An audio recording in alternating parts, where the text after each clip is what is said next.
And now, it's time for another Dice Tower review with Tom Vasel. Howdy folks, I'm Tom Vasel, and today we're taking a look at a game called Illimat. I'm showing you the rule book because the box actually doesn't say the name. There might have been a sleeve on this box at one point, but sleeves are a real pain to keep on boxes. This is a game that, according to my deep research and asking Z, is based on a game called Casino. I've never played Casino, but I know this is a very similar feel to that. I know this was kickstarted way back when. They said deliberate here in the rule book that they deliberately tried to make this game look like it was a lost card game from the past. So it has this feeling of, oh look, here's a game from 1915. Ooh, let's try this game out. Here's how it plays.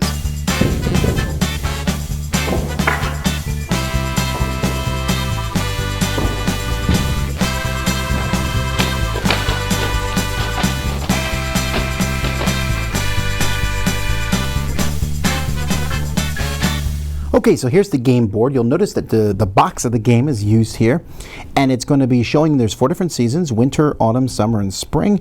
There's 4 quadrants of the board. 3 cards from a deck are going to be placed out there. There are 4 suits in the deck. Cards are numbered from 1 to 14, and the 4 different suits are going to be matching the seasons. So they show the symbol on them. So the 5 here, for example, matches spring. This 5 here matches autumn. This 3 and the 6 both match winter, and so on and so forth. So you have these different cards.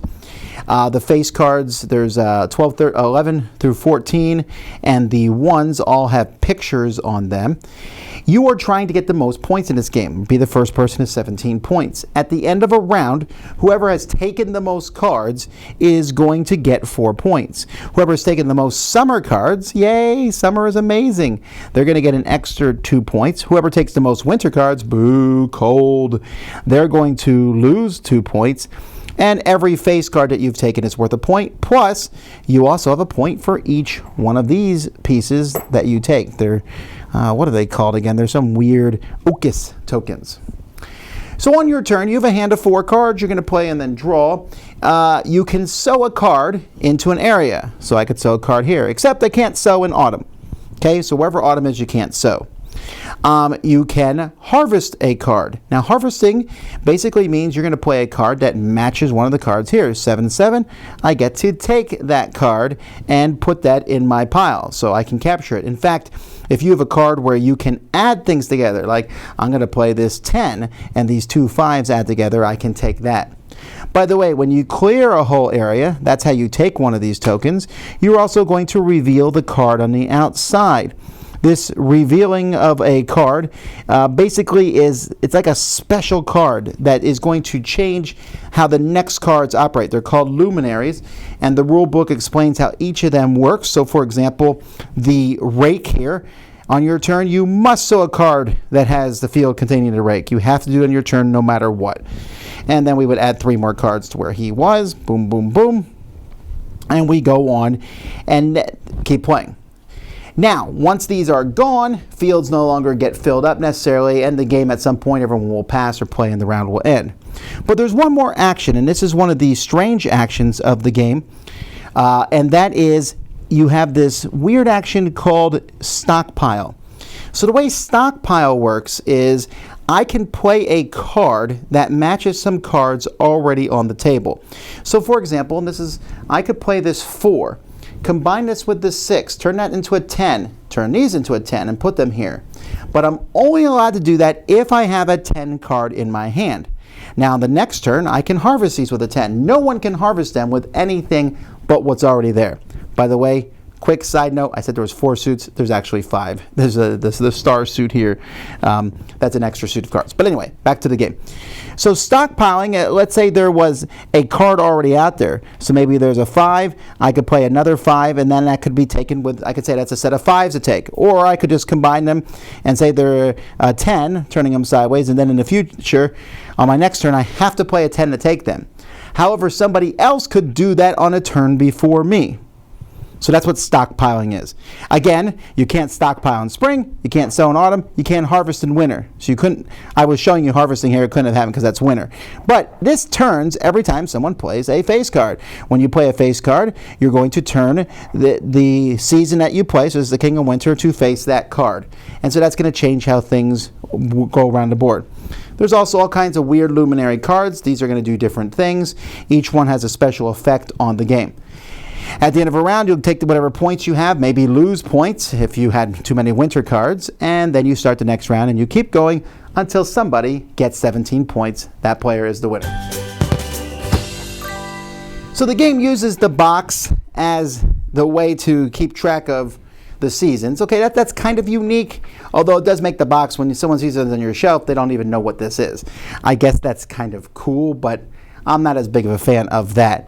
This whole game is made to look old. I mean, even the cards, I haven't played this game that much, and the cards look worn and beat up a little bit. They have some old timey-wimey, artwork on them. The whole thing is that weird Victorian, I don't know what, look at this strange, is that Weird Al Yankovic? Strange artwork on it. And even the tokens, too.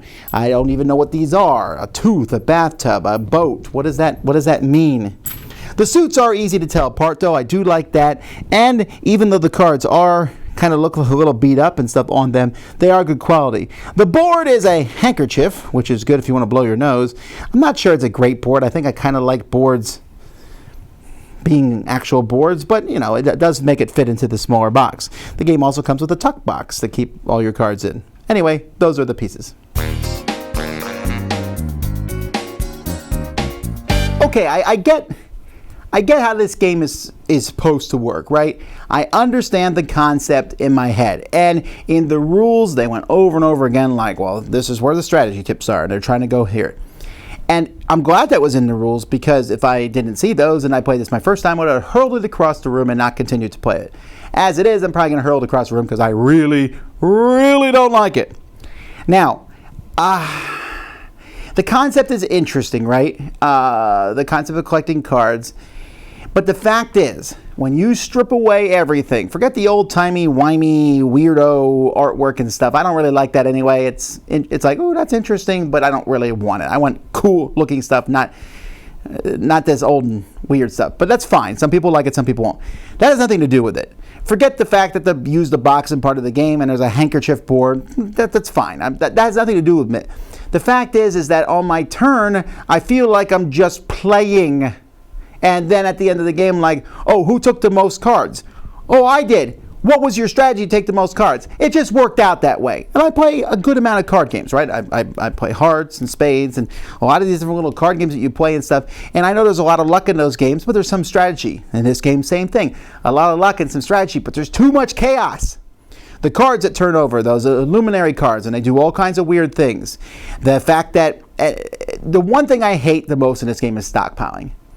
And they're going to tell you, they tell you in the rule books, they spend 2 pages on stockpiling because they're like, listen, this is the weirdest thing, but if you do it, great strategy. But I just don't get it. And I've tried it. I've tried to stockpile in every game. Like, oh, I'll put a 10 here. I got a 10, I'll capture it. And then sometimes I do, but many times someone else goes, I got the card to take that. And you say, Tom, but you could card count, and you know that there's been 2 10s taken. Yeah, but on my turn, I can't really do much more anyway. So I either stockpile or I throw a card out, seed a field, which isn't really that useful. You want to harvest as much as possible because you want to get cards, unless they're winter. And if you clear one, you get those little tokens, which are worth a point. The point values in this game and the special abilities and the fact that board's spinning in the middle, and you're like, I will harvest, I'll stockpile here, and next turn I'll harvest. And then someone spins it to winter. No harvesting happening there. It just felt like there was very few choices. It felt like I was just kind of playing the game. Now, I know that's how a lot of people feel with trick-taking games. You play a trick-taking game, people are like, there's obvious. But I play trick-taking games so much that I know there's this rhythm and balance. So I will concede that perhaps in this game, and again, I haven't played a lot of casino or any casino to know how that works. I'm sure there's a rhythm and balance in this game, but I don't think that rhythm and balance makes up for the chaos in the luminary cards and the chaos of that middle box spinning around, and the fact that there's a fifth suit, and the fact that the stockpiling, which I'm sure is an original game, just doesn't seem to work. It seems clunky. The game feels like a clunky little card game, and when someone wins, I'm like, so what did you do that I should have done? And they can't answer me. For me, that's not a very good game. So unfortunately, I don't like this one at all. I don't like the look. I don't like the gameplay. I don't like the chaos. You might like the look. That's fine. You might like the chaos and the gameplay. Then this is one that you should check out. But for now, I think there's a lot of other card games that I would rather play. Dice Tower Judgment. I really don't like this. Thanks so much for watching the Dice Tower videos. Find more great videos and reviews, as well as our top-rated audio podcast at Dicetower.com. You can also find other great shows at Dicetowernetwork.com. I'm Eric Summerer, and you've been watching The Dice Tower. The Dice Tower is sponsored by Cool Stuff Inc., where you can find great games for great prices. Cool stuff in stock. Check them out at CoolStuffInc.com. Shut the door.